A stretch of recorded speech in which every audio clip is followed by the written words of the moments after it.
पूछो तो उसका पैर ही जमीन पे नहीं था, मारे खुशी के वो आसमान छू रहा था। लेकिन जरा दिल पे हाथ रख के बता, तुझे किसकी नजर लग गई जब तू ससुराल से पलट करके आया? तो जो मुस्कुराते हुए छोड़े थे तेरी कुछ दिन की जिंदगी के बाद, उनकी आंख में आंसू तेरी वजह से क्यों आ गए? खुद सोचे इस बारे में। जिस बाप में ऐब उस वक्त निकालते हो जब तुम बच्चे वाले हो जाते हो, क्या तुम्हें शादी से पहले भी उस बाप में ऐब नजर आए? कभी तुमने कहा मेरा बाप तंग नजर है? कभी तुमने कहा कि मेरी मां रोटी देने में कंजूसी करती है? कभी तुमने कहा कि बहन वक्त पे कपड़े तैयार नहीं रखती? आखिर ये कौन सा पलटा तुम्हारी जिंदगी ने खाया कि निकाह किया, तुमने नई जिंदगी का आगाज किया और सारे रिश्तों के माने बदल के रख दिए? कभी बहन रोती हुई घर से पलट रही है, कभी मां आंसू छुपा करके कमरे में रो रही है। क्यों आखिर ये जिंदगी में मोड़ आए? जानते हो, उसकी सबसे बड़ी वजह यह है कि हमने अपने वालिदैन के साथ नमक हलाली नहीं की। ये सबसे बड़ी वजह है। ये मत सोचना मैं किसी की तारीफ करके जाऊंगा। भाई आज दिक्कतें, माँ बाप रो रहे, खुदा करे सबके बेटे सेहरा पहने। नसीब वालों को अल्लाह दूल्हा बनाता है, मुकद्दर वाले हैं जो सेहरे पहनते हैं। मगर इसका मतलब ये तो नहीं कि इस सेहरे के बाद तुम सभी के इज्जतों के जनाजे निकाल दो। कभी नहीं। ये वही माँ बाप है जो तेरे दूल्हा बनते वक्त कह रहे थे मालिक मेरे बेटे की हिफाजत करना। ये वही माँ है जो मुड़ मुड़ के तुझे देख रही थी।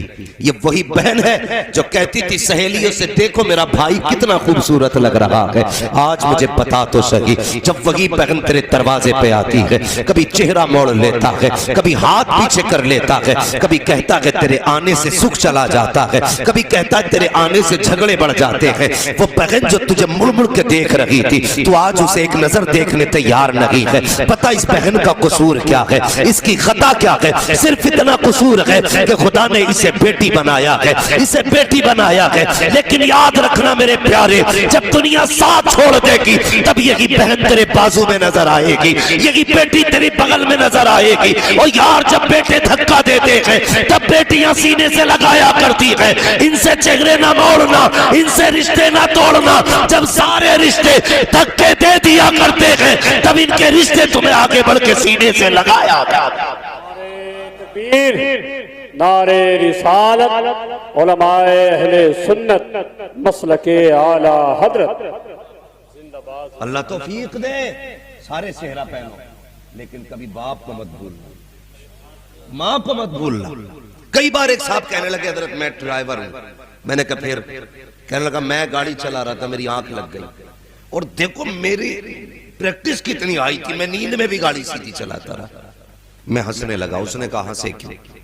मैंने कहा इस बात में हंस रहा हूं, हुआ क्या है, तू सोच क्या रहा? उसने कहा क्या?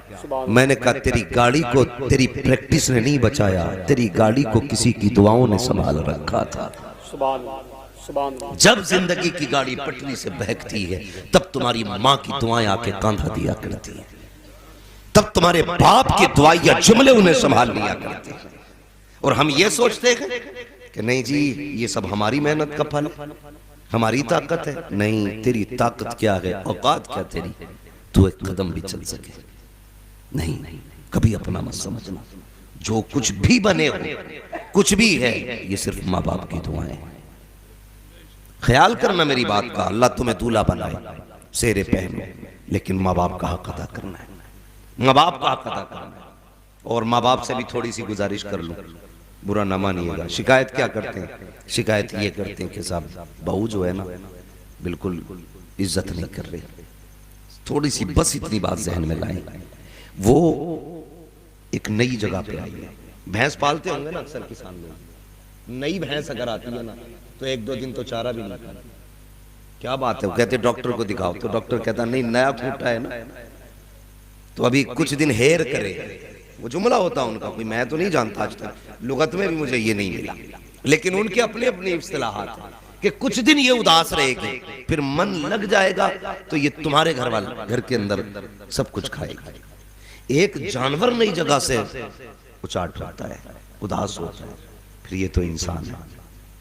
ये जो तुम्हारे घर में आने वाली है ना, ये मां छोड़ के आएगी, बाप छोड़ के आएगी, भाई छोड़ के आएगा, बहन छोड़ के आएगा, सहेलियां छोड़ेगी, बचपन की यादें छोड़ेगी, सब कुछ छोड़ के नई जगह पे आएगी और आकर के नए लोगों में अपनापन तलाश करेगी। ऐसा तो नहीं है तुझे पहले दिन वो प्यार दे जो तेरी बेटी ने दिया।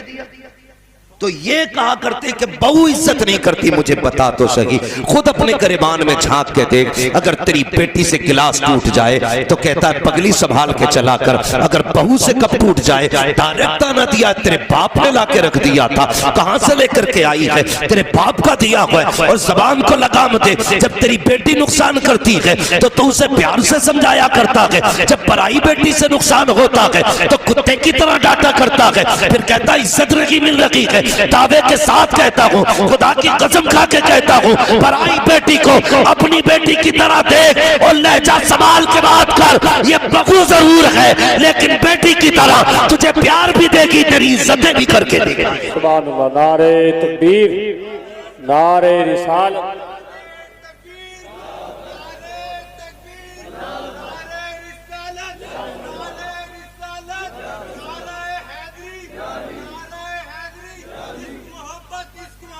आला हजरत, आला हजरत, अल्लाह। भाई उसे प्यार दो, वो अपना बाप छोड़ के आई है यहां, उसे बाप तलाश करना है। वो मां छोड़ के आई है, उसे मां तलाश करनी है। और जब वो मां छोड़ के आती है तो यहां आके उसे मिल जाता मालूम है कौन? सास नहीं मिलती है जनाब, यहां मिलता CID।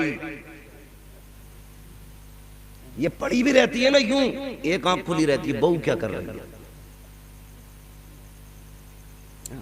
पूरा दिन जासूसी करेगी। शाम को बेटा आएगा, बेटे नसीब ही फूट गए।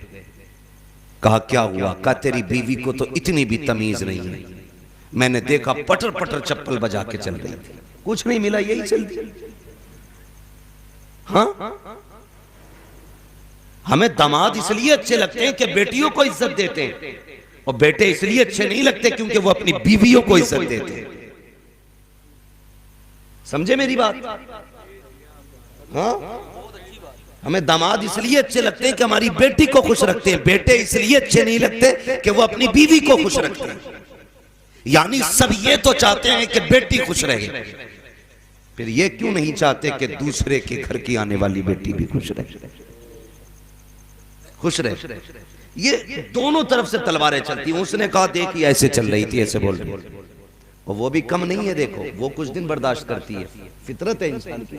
एक थप्पड़ मारो बर्दाश्त करूंगा, 3 मारो, 8 मारो, किसी दिन जलाल मुझे भी आ गए, एक आध तो मैं भी सूती दूंगा, कितने ही भी सीधा हूं तो एक आध तो हम भी रख देंगे ना। मियाँ के पांव के नीचे चूंटी दब जाती तो वो काट लेती है, ये तो तेरे बराबर की 6 फीट की है। हाँ, काट लेती है, ये तो तेरे बराबर की 6 फीट की है। हाँ, कब तक बर्दाश्त करेगी दुनिया भर की बुराइयां? जब वो अपने पे आती है ना तो सारे मजारों के चक्कर लगवा देती है। मगर बेटे फिर भी भूत नहीं उतरते, फिर भी नहीं उतरते भूत। हाँ, फिर भी भूत नहीं उतरते। सबसे अच्छा तरीका ये है, उसे बेटी की नियत से देख ले, वो तुझे मां की नियत से देखने लग जाएगी। सोसाइटी को बेहतर करें, माशरे को बेहतर करें। निकाह के मामले में जो हमारे बढ़ती रसूम हैं, हमारे बढ़ते अखराजात हैं ना, इन पे कंट्रोल करें, इन पे कंट्रोल करें। और बेहतर ये होगा कि कोई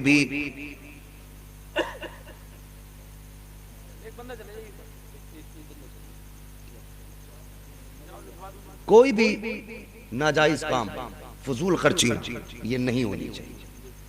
कोशिश ये करें जो हम नाजायज चीजों पे खर्च करते हैं वो अपने परिवार पे खर्च करें, अपने घर के मेंबर्स पे, अपने लोगों पे खर्च करें। ये हमारी और आपकी जिम्मेदारी है। कोशिश ये किया करें कि हालात को ज्यादा से ज्यादा बेहतर किया जाए। ये जो जहेज के नाम पे और रुपए पैसे के नाम पे झगड़े फसाद होते हैं। इन सारी चीजों को बंद करो, सादगी के साथ जिंदगी गुजारो। जिंदगी जितनी सादा होगी अल्लाह उतनी ही बरकतें अता फरमाएगा, अल्लाह उतनी ही बरकतें अता फरमाएगा। बस जिंदगी सादगी के साथ गुजारे। दूसरे की बेटी को अपनी बेटी समझे, उसे घर में अपनी बेटी की तरह रखें, उसकी गलतियों पे पर्दा डालें। उसे महसूस होना चाहिए कि मैं जंगल में नहीं आई हूं, अपनों के बीच आई हूं। कोई गलती भी हो जाती है तो ये बेटी समझ के मुझे माफ कर देते, फिर वो तुम्हें बाप समझ के इज्जत देगी, तुम्हें मां समझ के इज्जत देगी, तुम्हें अपना समझ के प्यार देगी, मोहब्बतें देगी। तवज्जो है? तो कोशिश ये करें कि हम अपने घर में आने वाली नई नवेली दुल्हन को अपनी बेटी वाला प्यार दें, बेटी वाला प्यार दें, और उसके दुख को अपनी बेटी का दुख महसूस करें। ये हमारी जिम्मेदारी बनती है। इससे हमारा मुआशरा भी बेहतर होगा, हमारे नस्लें भी अच्छी होंगी।